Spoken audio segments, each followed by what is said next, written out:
Everyone, welcome to my channel Payel Rani লাইফস্টাইলে তোমাদের সবাইকে জানাই অনেক অনেক ভালোবাসা। চলে এসেছি আজকে নতুন একটি ভিডিওর সাথে। দেখো পেছনে দেখতে পাচ্ছ ফুলদানিতে রোজ রাখা, ওটা হচ্ছে আমার বর এনে দিয়েছে আমাকে। আমি অনেক পছন্দ করি গোলাপ, ও জানে সেটা। আগে বিয়ের আগে যেখানেই ঘুরতে যেতাম ও আমাকে সেখান থেকেই গোলাপ কিনে দিত। ও মনে করে কালকে আমার জন্য গোলাপ এনেছে। দেখো আমি কত সুন্দর করে রেখে দিয়েছি, আর গোলাপগুলো এত সুন্দর। আমার বরের দেওয়া বেস্ট গিফট। দেখো আমার জন্য গোলাপ নিয়ে এসেছে। গোলাপটা দেখতে এত সুন্দর এত সুন্দর, দুটো এনে দিয়েছে। আমি ফুলদানির মধ্যে জল দিয়ে দেখো রেখে দিয়েছি। খুব সুন্দর লাগছে গোলাপগুলো। আমি গোলাপ ভীষণ পছন্দ করি, বলতে পারো যে আমি গোলাপ প্রেমী মানুষ। আমার খুব ভালো লাগে, গোলাপ দিলে আমি ভুলে যাই। ওর ওপরে রাগ করেছিলাম একটু, কিন্তু ও কালকে যখনই গোলাপ এনে দিয়েছে আমি তো গলে গেছি একেবারে মোমের মতন।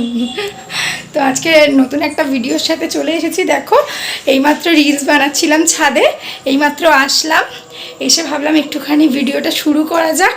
অনেক দিন কোনো ব্লগ শেয়ার করা হয় না তোমাদের সাথে, ভেবেছিলাম যে শেয়ার করব, কিন্তু অনেক দিন আমি একটু গ্যাপ দিয়ে ফেলেছি। তো এখন থেকে মাঝে মাঝে ডেলি ব্লগ দেওয়ার চেষ্টা করব। তোমাদের সাথে আবার দেখা হলো আমার পরদিন লাঞ্চ টাইমে।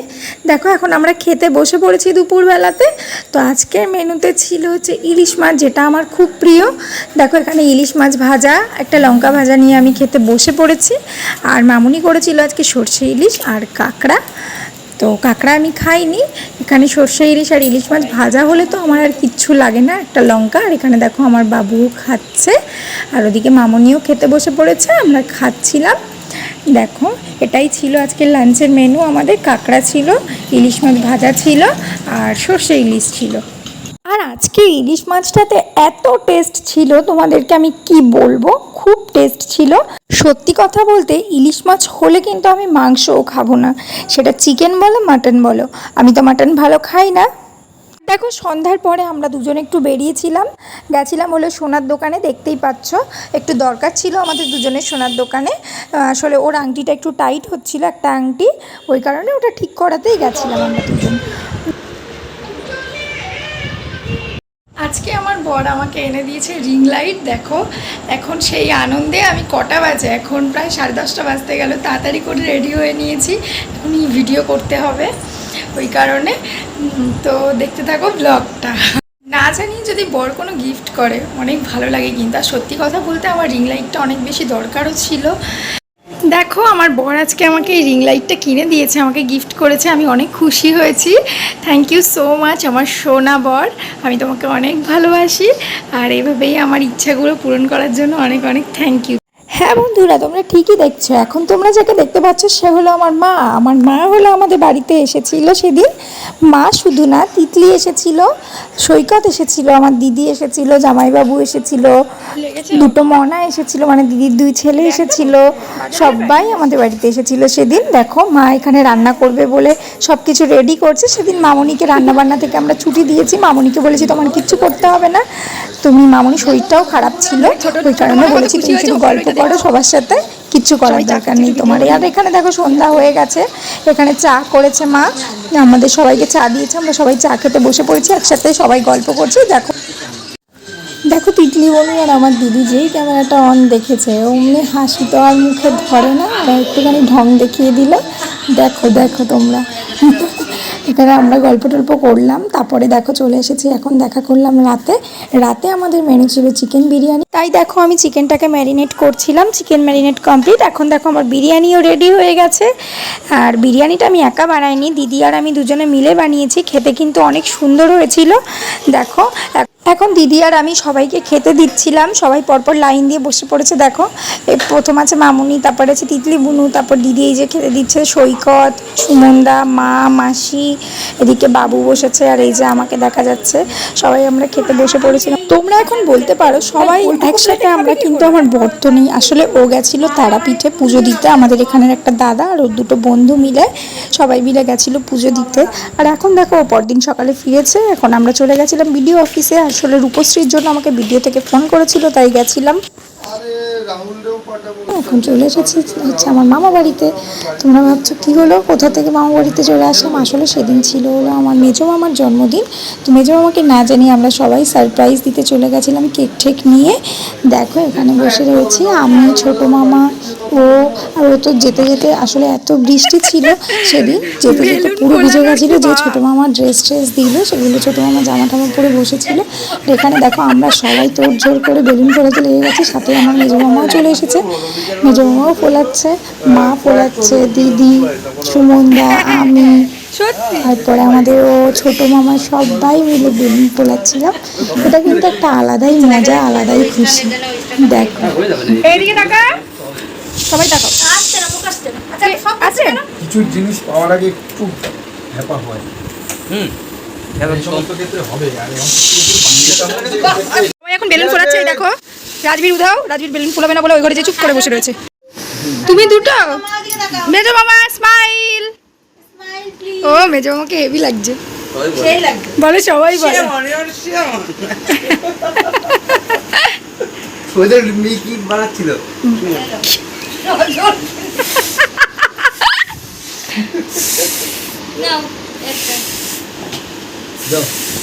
এই গানটা লিজা বারবার শোনে।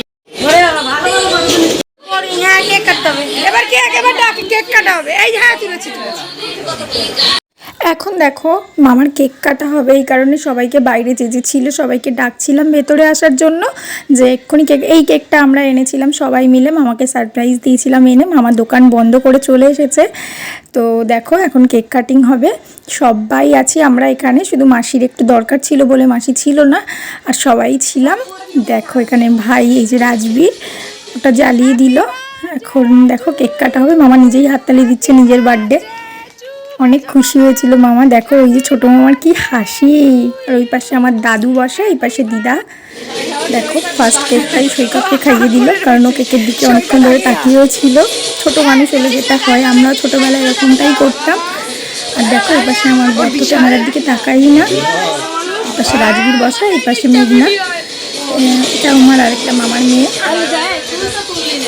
এখানে সবাই রয়েছি আমরা, খুব মজা করেছিলাম সেদিন।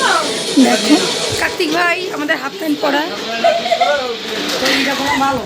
কি দিদা কেকটা ভালো কি দিদা? কেকটা কাটিং করতে আমাদের অনেকটা লেট হয়েছিল, এই কারণে দেখো আমরা তাড়াতাড়ি সবাই, অনেক রাত হয়ে গেছিলো বলে খেতে বসে পড়েছি। এই যে দেখো বোনকে আমি কিছু একটা বলছিলাম। এই যে ছোটো মামা এখন দেখো গান চালাচ্ছিল। আর এখানে দেখো আমার বরবাবু, ওদিকে সুমনদা, এদিকে কার্তিক ভাই, সৈকত, সবাই খেতে বসে পড়েছে। আর এই দেখো এখন তোমাদের সাথে কিছু ফটো শেয়ার করছি সেদিনের তোলা। দেখো সবাই কত মজা করছিলাম আমরা, তাই জন্য ভাবলাম কিছু ফটো অ্যাড করে দিই, তোমরা দেখে নাও।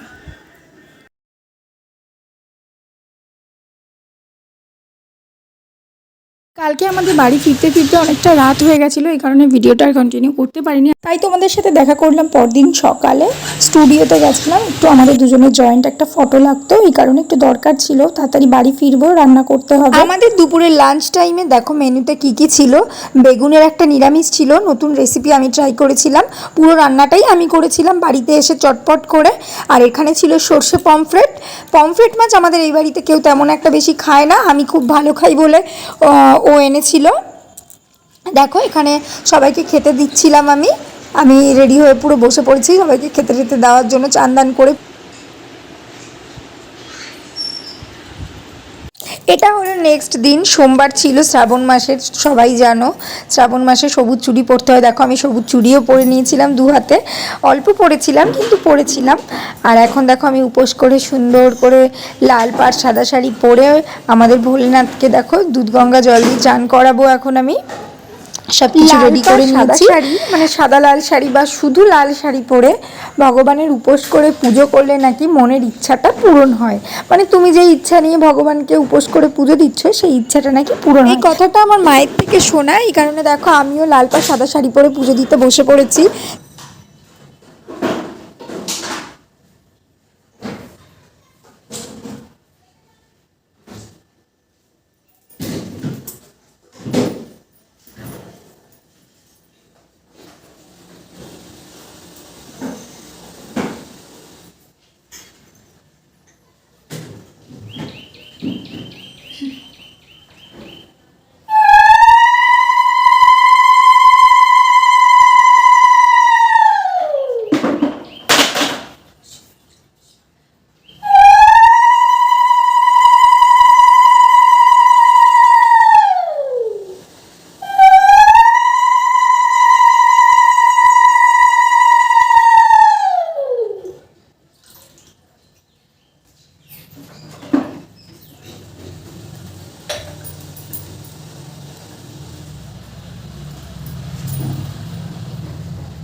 আমার কিন্তু পুজো দেওয়া কমপ্লিট হয়ে গেছে।